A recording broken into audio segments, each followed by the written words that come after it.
El siguiente segmento tiene contenido o opinión. La entrevista en A Primera Hora. Analizamos los hechos del momento junto a sus protagonistas.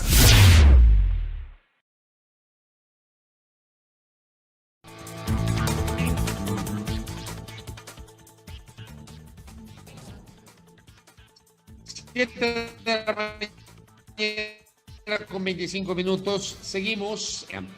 A ver, una nota periodística que publicó hace 15 días, Silio Decor, empresa que le abría mercado de valores, más abajo, dentro de la noticia, hay una parte que dice: sobre otras irregularidades encontradas en el ISPOL en compra de terrenos con sobreprecio y la falta de pago de la Universidad UTE, la ministra de Gobierno, María Paula Romo, manifestó que se han presentado denuncias sobre los presuntos delitos en la Fiscalía y se han iniciado acciones de cobro en el caso de la UTE. La UTE recibió del ISPOL a finales del gobierno anterior un monto superior a los 7 millones de dólares que no han sido devueltos. Se está exigiendo el pago a través de medidas judiciales y la Contraloría está apoyando las gestiones de cobro, dijo la ministra sobre el tema de la Universidad UTE.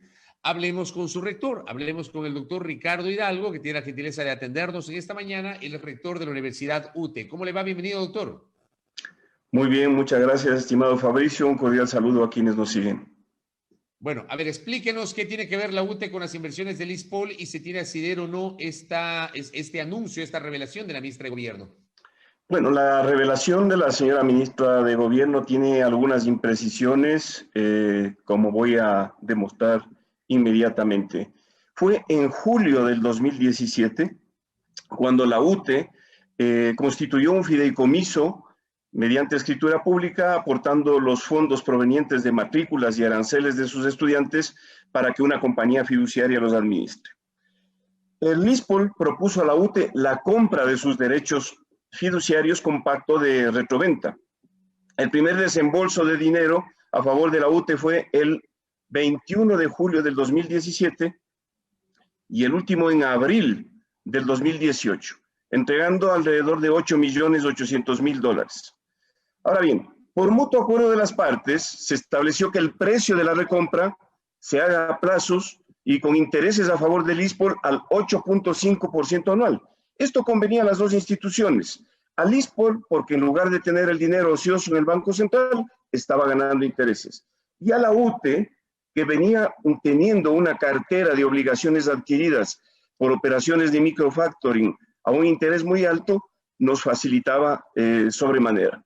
Y entonces, estas obligaciones se realizaron en el actual régimen. Yo no sé por qué la señora ministra dice que esto se realizaba en el régimen anterior. En todo caso, ni el anterior ni el actual régimen han tenido nada que ver con esto. La operación entre el ISPOL y la UTE fue una operación financiera absolutamente legal y transparente. Ahora le cuento un poco para explicar la segunda parte. Eso le iba a preguntar. Dele, doctor, dele. Sí. En mayo del 2018, o sea, al mes de haber recibido el último desembolso, la Superintendencia de Bancos le advierte al ISPOL de que se abstenga de seguir haciendo nuevas operaciones de adquisiciones de derechos fiduciarios porque la superintendencia entendía que esto era una operación de crédito. El ISPOL nos comunica y nos pide que hagamos un plan de pago para recuperar las inversiones efectuadas. Entonces llegamos a un acuerdo de que se harían pagos del 10% del capital y la cancelación de los intereses devengados del 8.5% pagaderos cada semestre. Como contraparte, en vista de que el fideicomiso ya no tenía el patrimonio que garantice, porque el fideicomiso tiene su propia garantía, no es que hay otras que las garantías han sido insuficientes, como dice la ministra, el propio fideicomiso es la garantía.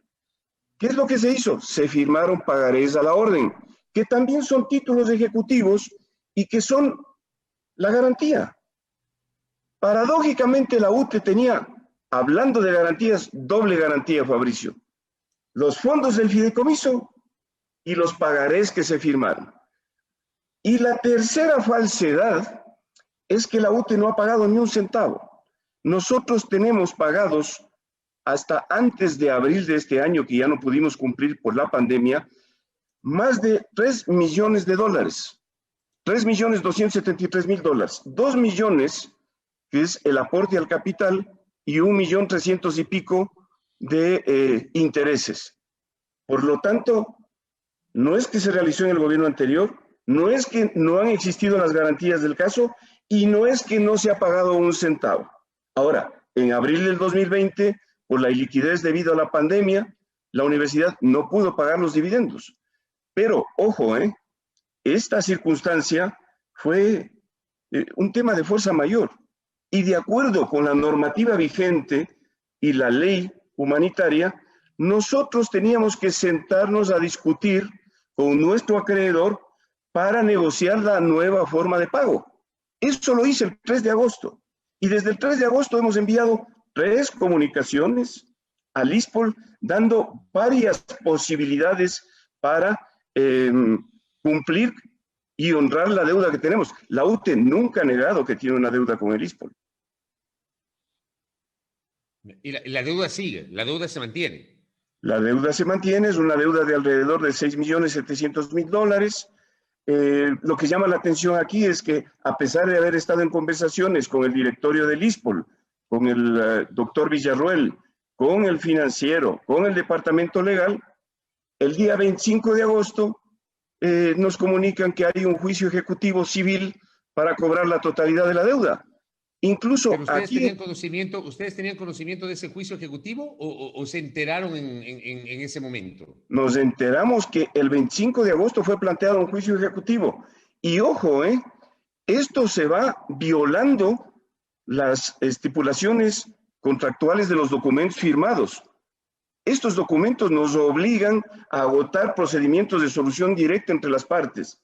De no lograrse, deberíamos ir a la mediación y, como última instancia, a una acción judicial. O sea que aquí el ISPOL... ¿Por qué llegaron a esa instancia del juicio ejecutivo? O sea, ¿por qué no hablaron primero, no mediaron? ¿Por qué llegaron a instancias judiciales? Me imagino, estimado Fabricio, que por presiones, pienso yo. A ver, aquí se arma un escándalo con un agujero de 1.500 millones de dólares. Hay una persona que ha estafado con más de 500 millones de dólares en bonos, empresas fantasmas que no han pagado y una universidad que ha realizado un convenio financiero con ISPOL con todas las normas legales, y nosotros no estamos pues inmiscuidos en el resto de problemas. Ese es un problema del ISPOL y es un problema de la gente que ha estafado al ISPOL. La UTE, estimado Fabricio, es una universidad que tiene 50 años de vida institucional. Nosotros no nos dedicamos a la compra-venta de bonos, ni tampoco nos dedicamos a operaciones fiduciarias. La UTE tuvo necesidad de hacer este fondo para pagar sus deudas que venían siendo arrastradas desde hace un par de años antes. Pero por supuesto, nosotros nos dedicamos a la educación. ¿Y terminó siendo un negocio adecuado o terminó siendo una inversión fallida, doctor? No. Para la UTE ha sido beneficioso porque, como le digo, las operaciones de microfactoring eran unas operaciones sumamente caras, con intereses que superaban incluso los intereses legales, y la universidad lo que hizo fue cambiar una deuda cara por una deuda a un interés razonable. ¿Qué camino queda entonces a seguir en este momento? Usted nos ha aclarado, no es verdad que fue en el gobierno anterior, fue en este gobierno, no es verdad que la UTE no ha pagado, la UTE ha pagado, es cierto que hay una deuda de 6 millones de dólares que todavía hay que honrar. ¿Qué caminos se pueden manejar en este momento? Hemos enviado al Consejo Directivo 3 propuestas de pago. La última propuesta fue enviada el 21 de septiembre. Fue a la única comunicación que nos han respondido. El director del ISPOL, el doctor Villarroel, nos ha respondido que va a someter al Consejo Directivo, cuya presidencia, como usted sabe, lo ocupa la ministra de Gobierno, para evaluar la posibilidad de aceptar este cronograma de pago. Este cronograma de pago consiste en el abono inmediato de $1,5 millones de dólares y dividendos durante los próximos 9 meses. Espero que en los próximos días podamos llegar a un acuerdo, pero aquí sí debo comentar algo. Se trata claramente de un proceso de persecución que no es del todo legal. Fíjese que nos ponen, como digo ya, una demanda civil el 25 de agosto, pero el 31 de agosto nos envían una comunicación de coactiva por parte de la Contraloría. Es absolutamente ilícito. ¿Cómo es que nos están cobrando 2 veces la misma deuda en 2 instancias completamente diferentes? Por último, cuando hicimos el acuerdo entre las partes, fue finalmente la vía civil la que nosotros habíamos aceptado y acordado.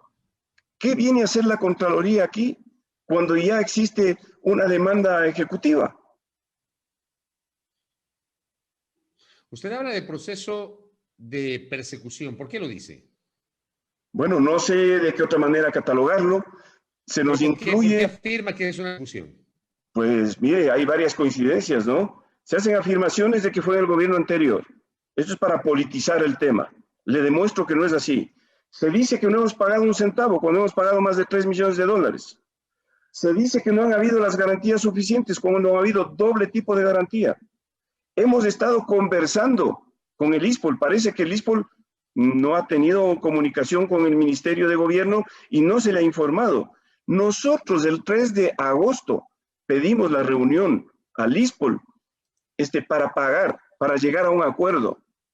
Y cuando cotejamos las cifras de pago, ni siquiera el ISPOL había tomado en cuenta los depósitos que hicimos el año pasado. Es decir, ni siquiera tenían ingresados a su sistema contable los pagos que habíamos hecho el año anterior. Este plan de pagos que usted ha planteado, de un pago de 1 millón y pico y luego los dividendos mensuales, la UTE, la economía de la UTE, ¿le permite o le va a permitir cumplir con ese plan de pagos? Sí, bueno, la UTE es una institución sólida, Fabricio. Tenemos más de 110 millones de dólares en patrimonio en este momento en activos. Hemos estado sufriendo por varios factores. La caída del arancel, hemos tenido una disminución de estudiantes muy importante. El semestre que hemos terminado, hemos debido iniciar clases el mes de mayo después de diferir 2 veces. El inicio de clases estaba previsto para el mes de marzo. No hemos podido implementar las más de 20 maestrías que tenemos aprobadas debido a que eran maestrías presenciales y tienen otra dinámica. La UTE ha implementado su sistema online, pero para pregrado, no para posgrado. Hemos recibido las asignaciones estatales con retraso. Últimamente no nos han pagado y nos están pagando con bonos. Bueno, pues la pandemia ha afectado a todo el mundo. Parece que la UTE es el único iglú, la única burbuja a la que no le ha afectado ni le ha llegado siquiera la ley humanitaria, ¿no? En diciembre debíamos habernos sentado a negociar. Le hacía esa pregunta porque, a ver, incluso aquí en algunos internautas, porque estamos generando esta entrevista para radio y también para Facebook Live, hay gente que dice que trabajadores, docentes de la UTE no están al día en sus remuneraciones, también que personal que ha sido despedido no ha recibido su liquidación. Por eso le hacía yo la pregunta si estaban en capacidad económica, doctor. Ya. Bien, sí, por supuesto. Tenemos un retraso de 1 mes y medio en el pago de las obligaciones a los docentes, empleados y trabajadores. Hemos negociado la salida de aquellos ex empleados. A propósito de la pandemia, la universidad optimizó muchísimo la salida de personal. Hay universidades, usted sabe, la semana pasada fue noticia, una universidad de Quito que despidió a más de 700 docentes. Nosotros hemos optimizado a los profesores titulares y hemos tenido que desvincular lastimosamente alrededor de 30 docentes y 40 empleados y trabajadores para acoplar el nuevo tamaño de la universidad a la vista de que tuvimos 2,000 estudiantes menos de ingreso en el semestre anterior. Estamos cumpliendo con nuestras obligaciones de acuerdo con las posibilidades que tenemos. Tenemos problemas de flujo, no le voy a decir que no. Estamos negociando con el Banco del Pacífico, que es nuestro principal socio, un aporte a la línea de crédito que tenemos y esperamos igualarnos en el menor tiempo posible. Estamos en periodo de matrículas ya, lo cual nos va a dar un respiro y un oxígeno a este año que ha sido un año nefasto para la educación superior del país. Claro, porque hay una diferencia sustancial entre liquidez, o sea, dinero contante y sonante, y el patrimonio. La UTE obviamente debe tener su patrimonio, como usted bien lo anota. El tema es que la plata no hay, el dinero contante y sonante no hay. Así es. Así Como le termina siendo. comento, en breve estamos iniciando ya el periodo de matrículas y esto ya nos va a ayudar a cumplir con nuestras obligaciones. Mi mensaje a la comunidad universitaria es un mensaje de tranquilidad, por supuesto. Hemos estado teniendo reuniones periódicas vía Zoom, no solo con las autoridades, sino con todos los docentes, empleados y trabajadores de la universidad y sobre todo con la Federación de Estudiantes. La comunidad universitaria está unida.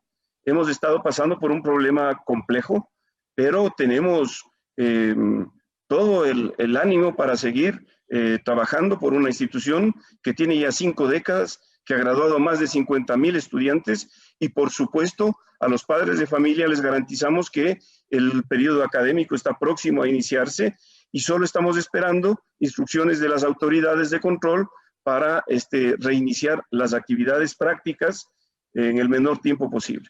Y con esto cierro. El problema con el ISPOL, que usted ya lo ha explicado, nos ha hablado de la situación, ha hecho algunas aclaraciones y también ha planteado una fórmula de solución. Pero ese problema podría repercutir también en la situación económica y en la estabilidad de la Universidad UTE, doctor Ricardo Hidalgo.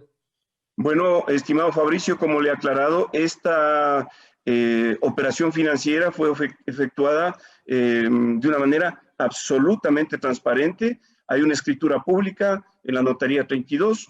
Las operaciones financieras son lícitas, están amparadas en la normativa vigente y yo no quisiera pensar de que existe una mala intencionalidad de afectar a una universidad pequeña que ha venido colaborando con las autoridades en el manejo de la crisis pandémica, pero que también ha hecho conocer su voz crítica sobre el manejo de esta emergencia sanitaria, en la que obviamente no hemos coincidido, pero como suponemos que vivimos en un Estado democrático y la academia tiene su obligación moral ante la sociedad de expresar su punto de vista, lo hemos hecho con la mayor altura y respeto posibles.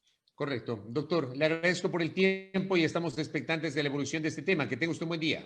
Muchísimas gracias. Muy buenos días. Gracias al rector de la Universidad UTE, el doctor Ricardo Hidalgo, conversando aquí en A Primera Hora justamente sobre las inversiones vinculadas al Instituto de Seguridad Social de la Policía Nacional, tema que está en el ojo del huracán. Nos ha hecho una explicación y algunas aclaraciones respecto de temas que se han mencionado en las últimas horas.